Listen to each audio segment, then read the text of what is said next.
Welcome,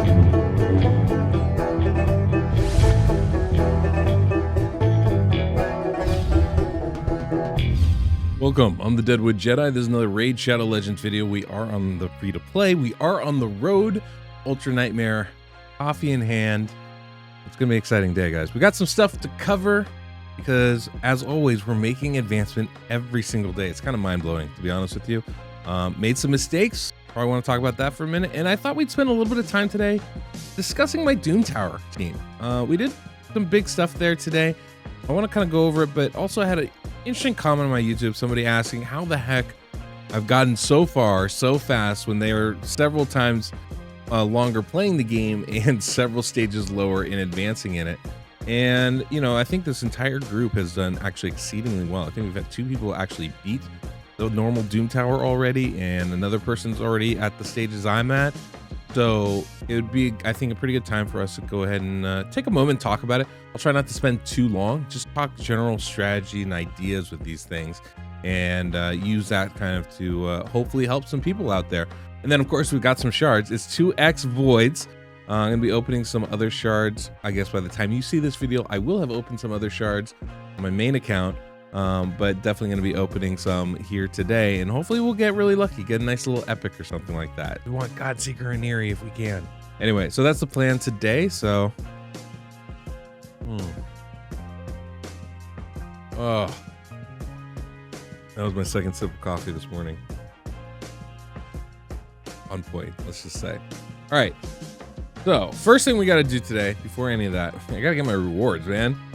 It's the day, right? Clan boss, let's see what we get. I screwed up horribly, didn't use all my keys yesterday, and so we only got the brutal chest. We got top chest, but it's only this one. I was really hoping for a second one. So we got helmet, chest, defense, I can keep that. All right, even without speed, it's still useful, right? So that's good. Then we got a couple keys still to use. I think I was up really late last night, so I dropped the key in here on Nightmare. I'll drop 2 keys in on Brutal later on. I don't know if you guys would want to watch all my runs, but maybe we'll get into that a little bit later. Where it's Spirit Affinity, we do have a chance of getting that, you know, 1 key status. Speaking of things that I did yesterday, it is a champion, what's it called? Artifact enhancement event. So look at all these beautiful pieces to 16 on Rhonda. I don't know if you remember my previous video, but did any of these roll crit rate? No, they did not. So what are we doing? We're running with 99% crit rate. Yeah, I'm a professional, guys. But look at that, 184 crit damage, insane. 204 speed, actually kind of almost too fast at this point, which is, it's kind of weird. Almost too fast. The good thing, though, about this 204 speed, here's the good thing, is when I decide to tune a clan boss team, this is going to be a good speed for us to have. So I think it's bad, but it's good, if that makes any sense. But yeah, 3600 attack. Definitely want that attack getting higher. We're basically double what we have. We want to be about triple it. But, you know, right now we got to use what we got, and this is what I got. So we're going with it.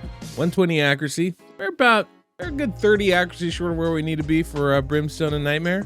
The fact that I need to be there is a real swift kick in the balls. Thank you, Plarium. Appreciate you.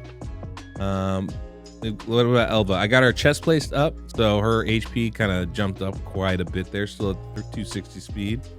Jareg got his shield up, so he's actually he's looking pretty good for a 5-star champion. This guy's pretty tanky. Once we get him to 6. Once we get him to 6, we're going to be in really good shape. I still have some, you know, Venom Mage and others. I had to fill up my vault because I made some mistakes yesterday. So we can talk about that really quickly before we look at the Doomstar stuff. There's all these events going on, right? Because of the fusion, and it's only smart to take advantage of them. However, I made some mistakes and overestimated some things. First off, I decided to participate in the Ice Golem tournament. Mistake number 1. I can't farm 20 yet. I can farm like 16, 17, sometimes 18. I can farm 17 consistently, right? The thing is that 1, sets from Ice Golem, not great, right? Not great. 2, my account at this point, especially after all those Dragon 20 runs, we're past 4-star gear. Like, I could probably utilize a couple pieces here or there, but like really we're past 4-star gear.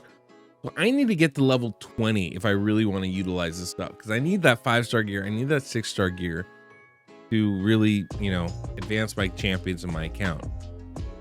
And the other thing is I really need to get another 6-star up. I need to get 2 more 6-stars up. Like, I need that like now. I realize I put myself in a bit of a hole by utilizing my resources in the wrong spot. No, it's not a complete waste, right? Like, gear is gear. Not all bad, but the truth of the matter is I could have gotten a lot more out of this energy, this commitment, by just investing in ranking my champions. And there's a champion training tournament. So like, well, these numbers are ridiculous, right? I don't think I ever could have come up to these numbers, but at the same time, it would be pushing my account in the direction it needs to be pushed. So that's where I screwed up. That was my bad. I messed that up. But basically, last night I did 2 things. I ran some spider because I'm still in desperate need of accessories. Elva still didn't have a banner. Rhonda still didn't have the accuracy, and it was a complete crit damage amulet. And it was a complete bust. Didn't get any of those things that I really wanted. Fine. But after that, I started ranking up some champions and doing some training. So right now, you guys can see on my account, look at all these blue champions. I'm starting to just level them all up to 30 is kind of my plan. Level them all up to 3-star, 30, and then level them all up to 4-star and maybe even 40. And then we're going to find 4 of them or 5 of them to take to rank 5. And we're going to find food for them out of this grouping. But it's time for me to start filling out my faction guardians, because it's very frustrating to go into faction guardians and not have a team to put out there, not get the resources to start building up more perception gear, which is super valuable, and I need more of it. So now it's time for me to start filling out my roster, which kind of comes at odds with that next 6-star champion. So this is where I'm at right now. These are the debates I'm having with myself, and where I'm like needing to really buckle down a bunch. But I do have more stuff in my vault, by the way. It's not just those. I have all this same kind of thing going on here, right? I got these for the fusion with the lizard man person. Oh gosh, what's their name? Broadma. That's what it was. So that's kind of the plan there, and that's one of the things I'm trying to think about consistently through this is like, oh, what are the things that I need to do? Where do we need to push stuff? And so that's a big one for me right now, is that. And yeah, I misused some resources along the way, is what it is. So there you go. Oh yeah, we got shards. We should open shards, but we're gonna open shards after we look at Doom Tower really quickly here. Let's do that. All right, so look at Doom Tower. So you can see I'm at stage 119. We were almost there at the top. Ran out of keys. That'll be the next thing. I did beat my first secret room today, which is very exciting. So secret room number 3 down. It's probably gonna be the only one I'm gonna be able to get this rotation. Just obviously it's difficult to do these things. My rare champion is not 6 stars, so even getting through the first one, which is usually the easy one, could be really hard for me. It's possible, I can get there, but I'm definitely not there yet. But the big question I was asked is like, how do I get through these stages, right? What's the secret to it? And a big part of it is understanding the mechanics involved. A big part of it is building your champions appropriately, right? And then another big part of it is just getting lucky. RNG, manualing these runs, these stages can be really important. Now, I've autoed probably 90% of the floors, but every once in a while, I'll run into one that's a little bit difficult, and I have to get in there and do some manual work. And another big thing is like, let's be real, right? Like if we look at this, we look at the best teams within the clan, right? I'm here, right? I got a team because I've beaten it. Everybody else is using like some, their team isn't nearly, I would say, as OP as mine is as far as results. But it does show that there are various options and ways to get through these things. It's not just there's not just one way to pass these teams, right? You can see these are the 4 that have done it. Wix, Neva, Billups, and me are all the ones that are beating floor 110. But there are multiple approaches to this, right? We're not limited to just one approach. But for me, I've got 5 champions that I'm using. So sometimes you get stuck when you don't have the champions to select with because of mechanics. You can see here, I saw El Hades was frustrated with this stage, and he liked my OP approach, right, on how to do this. But sometimes less is a little bit more in these cases. So it's kind of interesting. One of the things, like, we'll kind of do a run here. I don't mind getting some Griffin stuff. If you enjoyed today's video, don't forget to subscribe and hit that notification bell so you don't miss the next one. One of the things is obviously, you know, some of the stuff is prep, right? And when you're going through the first time, there's nothing wrong with manualing.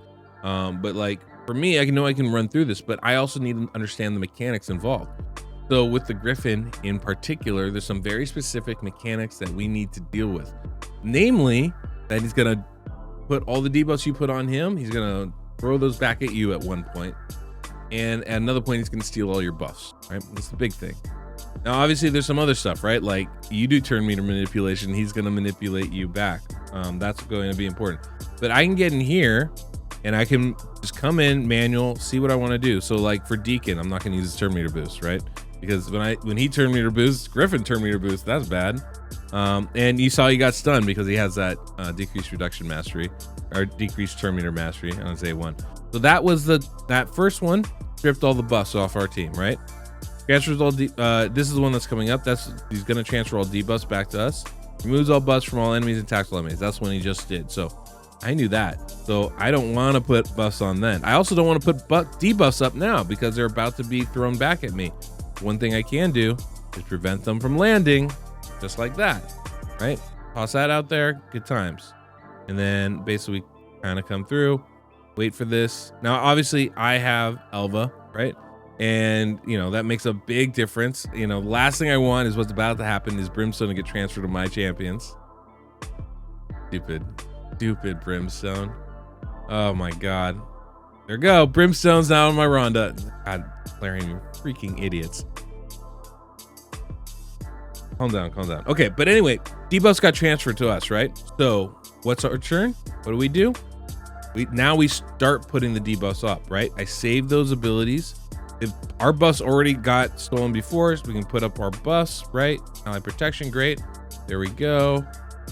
I'm just gonna have to A1 for a little bit with Rhonda. It's not annoying. It's not annoying at all. But you can see that ally protection came in handy there for that. And now all of our buffs are about to run out as we're continuing to debuff, keep him occupied here. And basically, I'm not gonna use Elva's cleanse again until we get back to those debuffs, right? And this is how I would manual through it and just kind of go through. Let the guy steal the buffs. It's fine. We didn't need him at that point anyway. We knew it was coming. And so now we just need to make sure that, and she's gonna get another turn, so we can wait a turn. But we can just need to make sure that they're coming back around later. Boom. Of course, Elva didn't get a turn. It's okay. We can just go ahead and cleanse these. Boom. And that's the beautiful part about Elva. She can not only block the debuffs, but she can cleanse them. So depending on what you're trying to run, either one of those approaches can work, right? But that gives you the idea of like what I'm doing with this. When it comes to a different floor, like say the Nether spider, this one was hard. This one was hard, to be fair, because the best thing to do with the Nether spider, I mean, I had to set up a team pretty specific for it. Because Nether spider, I have to make sure I'm not doing any AoE damage outside of Rhonda. First thing I have to do, spiderlings toss poisons on us. I need to cleanse those because we're gonna die, right? That's Elva's job. And then I immediately need to come in and nuke the spiderlings. That's Rhonda's job. And I need her to do that job in one attack, which is a challenge to say the least. So that's the focus I have on it. And Rhonda originally wasn't strong enough. Like I had to wait a couple days because I had to wait for this training event, the artifact event, because she wasn't strong enough. This is one of the reasons why I was doing spiders. I was looking for that crit damage amulet so I can make her stronger so she could actually one-shot the spiderlings. As it is, a little iffy on the first one, but once she kills enough people, she kind of gets a little bit of bonus. It's not so hard, but you know, it's still a little bit on the edge, right? So I just had to make her stronger so she can wipe them out, because every time they get hit, you get more poison. Real bad news. So if I can wipe them out in one hit, I don't have to worry about that anymore. And then I'm just holding on to Elva's cleanse ability for the next time the spiderlings drop down. And even then, even with that, still a little bit dicey. Oh God, turn it off auto. Woo! I want to make sure everything's set up right. That was a little dicey. Okay, so you can see all those poisons are on us. Now we come in, Elva, cleanse them all away. Now we're alive. Rhonda needs to come in and nuke them. Spiderlings are gone. Now we can just come in and do our job, which is what we want to do, right? So we come in, get the leech, get the decreased attack, get all the poisons and stuff like that. That's just kind of, at this point, it's just try and do as much damage as we can as quickly as possible, and stay alive. And obviously I have a lot of healing in this team anyway, right? Between leech on the boss, we have Jareg in here as well, right? This ally protection is really nice. His passive ability with continuous heal. Elva, of course, her passive, but not just her passive, but her A1 does a lot of continuous healing as well, and we use that a lot. We're getting a lot of extra healing in here, which is great, you know, and I think that's really, really helpful when it comes right down to it. And so that seems to work really good for us staying alive, but it isn't like super simple. It's not an easy breezy thing. And Venom Mage plays a huge role, being able to reduce that damage with his passive ability and being able to place both decreased defense and decreased attack up, helps us a lot. Now I'm always tempted to use this too early, and I gotta wait. I just gotta wait. I gotta wait for the spiderlings to land and cleanse those poisons. That's gonna be the most important thing, right?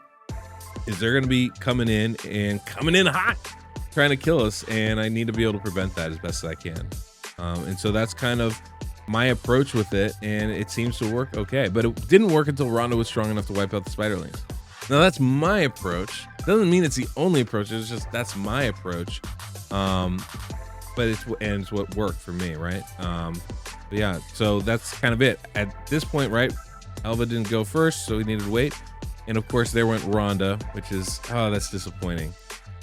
Oh, that's disappointing. So now I got to cleanse or revive. We're going to opt for the revive, actually, because I want to kill those spiderlings more than anything else. I think that's going to have the most impact. Yeah, and here it gets dicey again, but let's go. Let's go, Rhonda. Help me, Rhonda. And of course, people are dying. That's bad news. All right, we can cleanse here. That's good. We'll protect a little bit while we're low. Actually, that's going to be good for us. Of course, you know, not having Venom Mage is going to hurt. Right? We don't have decreased attack. We don't have decreased defense. We don't have the heal reduction.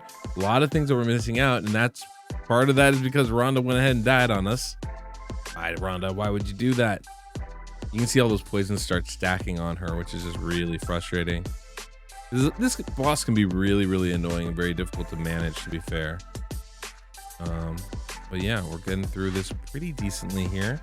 I think what I'd like to do is wait on the revive until I see what the spiderlings are doing. Because if I have to bring Rhonda back, that's going to make it hard. And this is, I think, part of the reason why a lot of people will run 3-man teams. It's a lot easier to just keep 3 people alive and revive them and stuff. In this kind of a situation. So okay, there we go. We got the cleanse removal.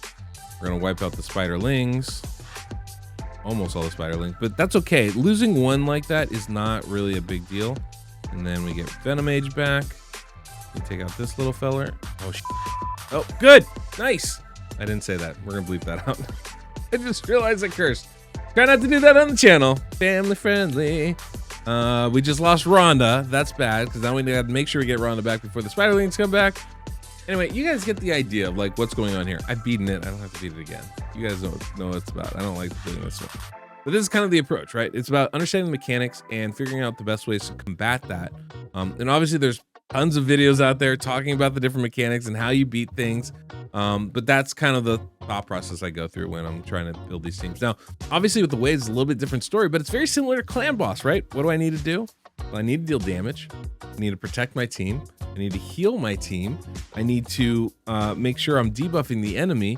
And if I can, here's the additional part, which I don't have in my team. I'm trying to CC the enemy so they just don't take any turns. But, you know, when we're talking about protecting our team, for me, I've got Jareg with ally protection and increased defense. And I've got Elva, who has block debuffs and a cleanse. And I've got Venom Mage, who has the damage reduction from his heal reduction ability. As far as healing, obviously Elva does a lot of that, and Jareg does a lot of that, so that's great. Not to mention I do have Leech from Deacon as well. As far as debuffing the enemy, this is important. AoE decreased defense is very vital, because that really helps you do more damage, and so that becomes actually a pretty big thing. And of course, for damage, I have Rhonda. I also have Venom Mage, and that combination kind of works really well, where you have some damage over time with the poisons that tend to add up a little bit, and then we have Rhonda with actual big hits. Plus, Rhonda's really good for these waves because she can lock down certain enemies. So when I meet a Shazar or a Murder Macabre or, you know, anybody else that's like real annoying, I can actually lock down their passive ability, lock down their active abilities. And so they're not as dangerous anymore. And so then I can focus on killing them before those come off, and I can get through that wave pretty decently. So those are kind of the things that I'm, you know, for me that I had to figure out to kind of work with each of those ways. But obviously I have some pretty good gear too. Like I got 260 speed Elva. That solves a lot of problems on its own. And so there's a few different ways you can go about this stuff. You know, like I know I have Venom Mage in there. I think it would be very practical for me to have, like, if I had her 6 stars, bringing Elhain in instead with her AoE damage might even be a better choice and a faster run. But I'm just using the best champions I have available is generally my approach. So that's me in Doom Tower and what I've been doing there. And my approach going forward is just, I'm going to be ranking up food. I'm just going to level up food right now. I think that's 100% what I need to do. Keep working on, you know, it's going to be slow and steady and kind of boring, but like other than getting through Doom Tower, as far as me right now, it's going to be just grinding the food up, ranking up some more champions. That's got to be the focus, and getting through some more faction war stuff. And we're pretty far in the faction wars, to be honest with you guys. It's not bad. I got, what, 145 stars? I haven't even done any today. I definitely expect to be climbing a little bit, you know. You can see, I actually started ranking. Look at all these guys are 30 now. And just by taking them up to 30, like not even going any higher, I'm going to be able to advance stages, right? And get more stars. And I think that's actually really important. Same thing with Barbarians. I haven't done this one yet at all, but I started ranking this guy up. Pretty decent, right? I don't have any gear on him, and I probably won't put gear on him for a little bit, but that's one of those things. I can put secondary gear that maybe I would sell normally, but I would just get rid of, and I can put it on those champions, making them viable for faction wars at least a little bit. And then I don't care if I feed them later, like if I destroy that gear or not. That's always one way to deal with that 4-star gear that you might have had. That's always a possibility. But I might just leave them naked too, and just get what I can out of what I have right now and not worry about it. It's also a real strong possibility. So anyway, that's kind of where we're at right now. Now look, I've got 2 blessings here. I've got 3 voids, I think 2 ancient shards, burning a hole in my pocket. So let's go ahead, let's pull these soul stones, see what we get. Obviously, you know, one of the epics we have currently in our clan boss team wouldn't be a bad choice. Okay, Grinner, no. 8 soul stones. 8 soul stones. Okay, Skull Crown. Skull Crown's a really good champion. Not that we have her. Maybe we'll pull her, but we definitely don't have her. All right. We got 5 shards. We got 2 ancients, and as you know, so you're the YOLO, so let's YOLO. I don't feel like you say let's YOLO, but whatever. Let's pull these bad boys out here. Marquez. Actually, I have another Marquez already on the team, so that's kind of an interesting pull. But we'll take that. Sure. And then we also got a Courtier. Okay, great. Neither of those are going to make any difference for my account. Well, it's fine. Now it's the big one. Void Epics. There's a lot of really good Void Epics out there. A lot of really good Void Epics. I'll tell you who I'd most want. I think is Godseeker Neri. #1 on my list. I'd replace Deacon in my clan boss team with them instantly. We'd get a 2-1 ratio team and start really pushing for Ultra Nightmare. That's 100% who I'd want. But there's plenty of others that would be great for this account. Now, there's one thing I do want to say ahead of time. My free-to-play account, I'm going to use what I can. But there's an exception here. There's 2 exceptions here. One of those exceptions is going to be Demitha, and the other one's going to be Maneater. I do a lot of unkillable teams on my main account, right? A lot of unkillable teams generally. I want to beat YST and get to Ultra Nightmare first, but I don't want to use an unkillable team. So once we beat him, notice I say when, once, it's not if, once. Once we beat YST and get to Ultra Nightmare, once we 4-key it with a traditional team, then we might switch to unkillable, because obviously the rewards are the rewards, and that's really important. And I know I don't have to put like little things on myself, but like unkillable teams, that's not my challenge. I want this challenge to be a little bit different, and so that's what we're gonna be doing. Competition and all, right? I gotta have some fun for myself, and so traditional team is what that's gonna be. So I'm gonna hold myself to that. Anyway, let's pull some shards. Let's see what happens. Not like I'm gonna get one of them anyway, right? But I'll use them in other content. Absolutely. Would still love to have them. Be real helpful. Arbalester. Oh, I wonder if she's... I think she might be in the Broadmoor fusion. Okay. All right. I'll take it. Sure. Fine. Fine. Why not? That's not who I want, though. Not at all. Centurion. Okay. Cool. Cool. Not what I want. Come on, man. Just give me an epic, please. Please give me an epic. It's my own fault. I pulled too many shards. I YOLO'd too much, guys. The pain is real. No. This is awful. Okay. All right. Well, that didn't work out very well. That said, we got a weekend, so maybe I'll get something for my clan boss chest this weekend. One can only hope. Anyway, guys, thank you so much for sticking around. You're the YOLO. We knew it'd have to come back and bite us at some point, right? All right, well, you're the YOLO. Not so going so great for us. Hopefully we get some more void shards and we can, you know, have some more fun later on with things, I guess. But yeah, that's where we're at. Oh, I should point out, I have one more tournament that I'm in. I forgot about this. It's the Tag Team Arena tournament. Look at who's in second place there. Ya boy. I still haven't used like any of my stuff today, so we're gonna be pushing up that a little bit. So I'm hopeful we'll get some nice Relentless pieces, get another epic book. My Deacon's fully booked now. My Venom's is fully booked. So we're trucking. We're moving along. We're doing things in the right way. Anyway, guys, thanks so much for sticking around. A lot of fun. Looking forward to coming back tomorrow and talking to you guys. So here's to you all. Until next we meet, the Deadwood Jedi.